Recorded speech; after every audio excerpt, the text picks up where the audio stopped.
Take a new inventory of yourself.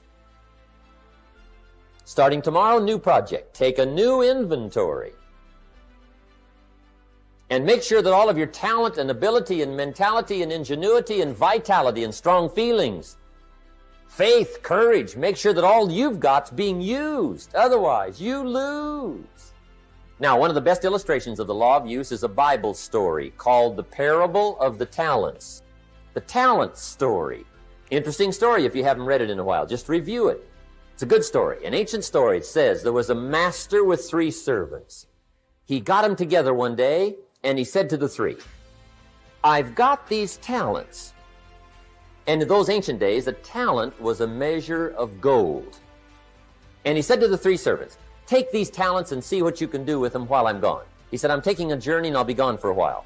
When I come back, we'll get together, go over the book, see how you did. He said, here's 5 of these talents for you. 5. Here's 2 of them for you. 2. And here's 1 for you. 1. The master said, take those talents, see what you can do with them. When I come back, we'll get together, we'll go over it all. The servant said, okay, master takes off. According to the ancient story, the master comes back from his trip.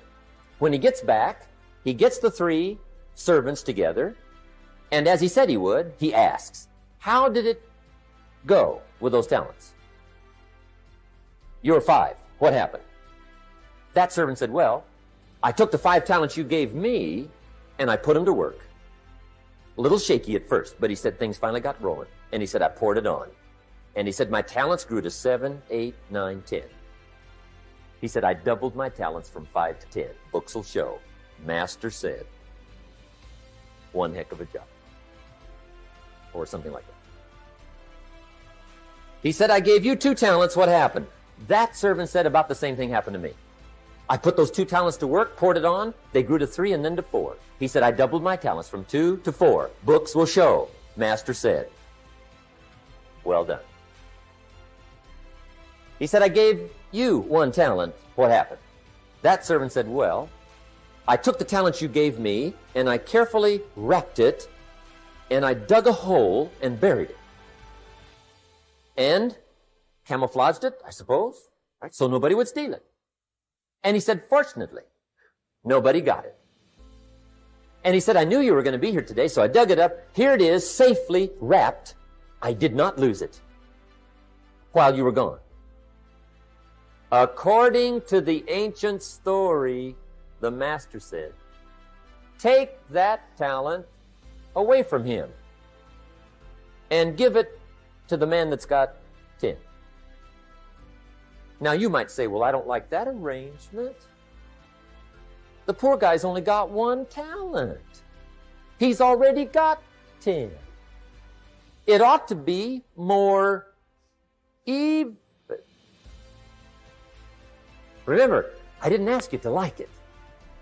But this one I would ask you to learn, because it simply means whatever you do not employ, you forfeit. It's a law.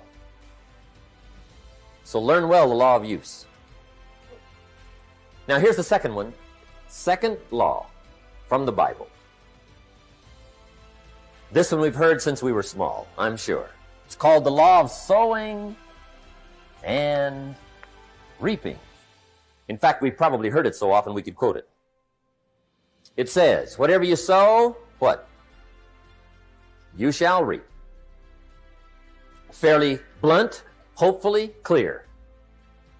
Here's my first suggestion on the law of sowing and reaping. Don't try to beat it.